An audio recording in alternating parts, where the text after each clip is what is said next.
আসসালামু আলাইকুম। Recipe by beauty চ্যানেলে আপনাদেরকে স্বাগত জানাই। আজকে আপনাদের সঙ্গে শেয়ার করব মাসকলাইয়ের বড়ি আর বেগুন, আলু, টমেটো দিয়ে দারুণ একটা রেসিপি।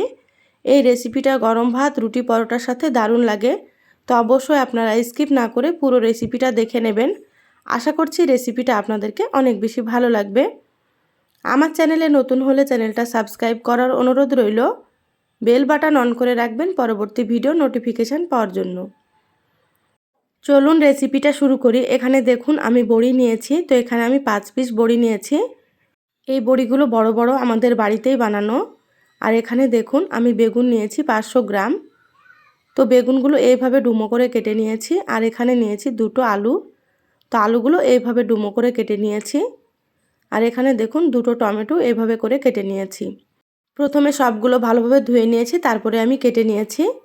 তো আপনারা কিন্তু এখানে কেনা বড়ি দিয়েও রান্না করতে পারবেন। এবার গ্যাস অন করে কড়াই দিয়ে দিলাম। এখানে দিয়ে দিলাম আমি 2 টেবিল চামচ সরষের তেল। তো রান্নাটা আমি সরষের তেলে করব, আপনারা চাইলে সাদা তেলেও করতে পারেন, কিন্তু সরষের তেলে করলে বেশি ভালো লাগে খেতে। তো এখানে দেখুন আমি বড়িগুলো দিয়ে দিলাম। এবার আমি বড়িগুলোকে ভেজে নেব। তো গ্যাসের আঁচ মিডিয়ামে রেখে বড়িগুলো ভেজে নিচ্ছি উল্টে পাল্টে। একটু লাল লাল করে বড়িগুলোকে ভেজে নিতে হবে, তাহলে খেতে ভালো লাগবে।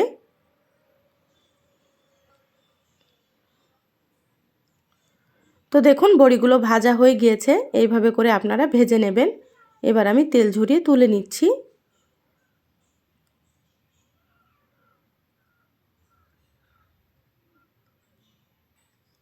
আবারও আমি এখানে 1 চামচ তেল দিয়ে দিচ্ছি।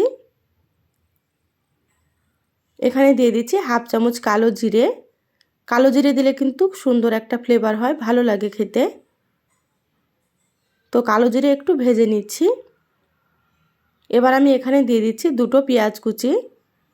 তো এখানে আমি মিডিয়াম সাইজের 2টো পেঁয়াজ কুচি দিয়ে দিলাম। আর দিয়ে দিচ্ছি 5টা চেরা কাঁচা লঙ্কা। ঝাল আপনারা আপনাদের নিজেদের মতো এখানে ব্যবহার করবেন। এবার আমি নাড়াচাড়া করে এগুলো ভেজে নিচ্ছি। তো যারা ভিডিওটি দেখছেন একটা লাইক দিয়ে ভিডিওটি কন্টিনিউ করবেন। আপনাদের একটা লাইক পরবর্তী ভিডিও বানাতে আমাকে অনেক উৎসাহ জাগায়। দেখুন পেঁয়াজ আর কাঁচা লঙ্কাগুলো আমি ভেজে নিলাম। এবার এখানে দিয়ে দিলাম 1 চামচ আদা বাটা আর 1 চামচ দিয়ে দিলাম রসুন বাটা। আদা রসুন নাড়াচাড়া করে ভেজে নেব কাঁচা গন্ধ চলে যাওয়া পর্যন্ত। দেখুন আদা রসুন ভেজে নেওয়া হয়ে গিয়েছে। এবার এখানে আমি দিয়ে দিচ্ছি স্বাদ মতো লবণ, দিয়ে দিচ্ছি হাফ চামচ হলুদ গুঁড়ো, হাফ চামচ দিয়ে দিচ্ছি জিরের গুঁড়ো আর হাফ চামচ দিয়ে দিচ্ছি লাল লঙ্কার গুঁড়ো। আপনারা চাইলে এখানে শুধু কাঁচা লঙ্কা দিয়েও রান্না করতে পারেন। তো আমি একটু দিয়ে দিলাম লঙ্কার গুঁড়ো। এবার আমি এখানে দিয়ে দিচ্ছি হাফ চামচ কাশ্মীরি রেড চিলি পাউডার। এটা ঝাল হবে না, কালারের জন্য দিয়ে দিলাম, আপনারা চাইলে স্কিপ করবেন। এবার আমি এখানে অল্প একটু পানি দিয়ে দিচ্ছি। তো এখানে অবশ্যই একটু পানি দিতে হবে, নাহলে শুকনো মশলাগুলো পুড়ে যাবে। এবার গ্যাসের আঁচ মিডিয়ামে রেখে মশলা নাড়াচাড়া করে কষিয়ে নেব। তো একটু সময় নিয়ে কষিয়ে নিতে হবে, তাতে করে রান্নাটা কিন্তু খেতে খুবই ভালো লাগে। দেখুন মশলা কষানো হয়ে গিয়েছে, মশলা থেকে তেল ছেড়ে দিয়েছে। তো এইভাবে আপনারা কষিয়ে নেবেন। এবার এখানে আমি কেটে রাখা বেগুনগুলো দিয়ে দিচ্ছি। তো আমার চ্যানেলে আরও অনেক রেসিপি আছে, চাইলে আপনারা আমার রেসিপিগুলো দেখে আসতে পারেন। কিছু রেসিপির লিংক আমি আই বাটনে দিয়ে দেব, আপনারা সেখান থেকেও দেখে নেবেন। তো এখানে দেখুন আলুগুলো আমি দিয়ে দিচ্ছি। এবার আমি এখানে কেটে রাখা টমেটোগুলো দিয়ে দিলাম। এবার খুব ভালোভাবে নাড়াচাড়া করে মিশিয়ে নেব মশলার সাথে। এবার আমি এখানে অল্প একটু পানি দিয়ে দিচ্ছি। পানি দিলে বেগুনগুলো কড়াইয়ে লেগে যাবে না। এবার আমি গ্যাসের আঁচটা একটু হাই হিটে করে বেগুনগুলো কষিয়ে নেব। তো ঢাকা দিয়ে দিলাম 5 মিনিটের জন্য। তো ফিরে আসলাম 5 মিনিট পর। দেখুন বেগুনগুলো অনেকটাই কমে গিয়েছে। এবার আমি সুন্দর করে নাড়াচাড়া করে নিচ্ছি। তো এইভাবে আপনারা একটু কষিয়ে নেবেন। দেখুন কষানো হয়ে গিয়েছে। এবার এখানে দেখুন আমি ভেজে রাখা বড়িগুলোকে এইভাবে করে ভেঙে নিয়েছি। এবার আমি দিয়ে দিলাম। তো এইভাবে ভেঙে দিলেই কিন্তু খেতে ভালো লাগবে। এবার আমি এখানে দিয়ে দিলাম পানি। তো এখানে আমি 1 কাপ পরিমাণে পানি দিয়ে দিলাম। খুব ভালোভাবে নাড়াচাড়া করে নেব।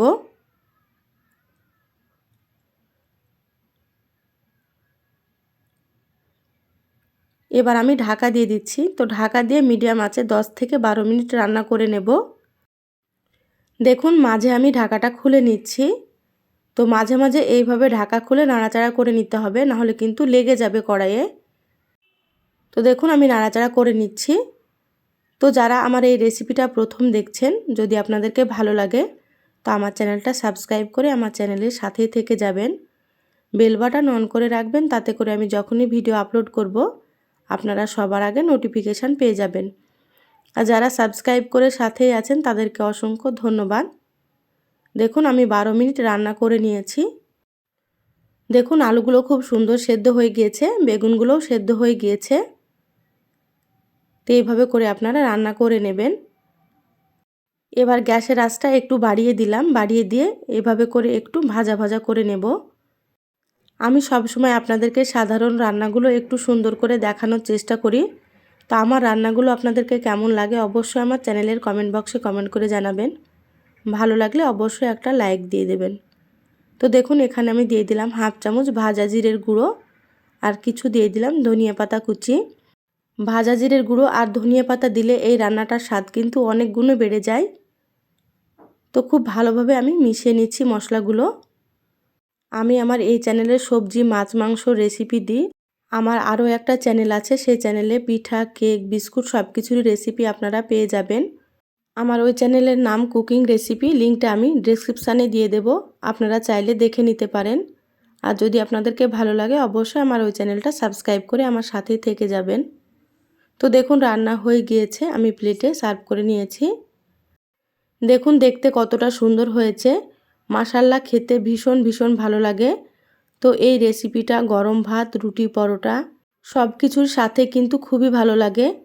তো অবশ্যই আপনারা একবার হলো এইভাবে রান্না করে খেয়ে দেখবেন, বাড়ির সকলেই কিন্তু খুবই পছন্দ করবে। তো আমার এই রেসিপিটা আপনাদেরকে কেমন লাগলো অবশ্যই আমার চ্যানেলের কমেন্ট বক্সে কমেন্ট করে জানাবেন।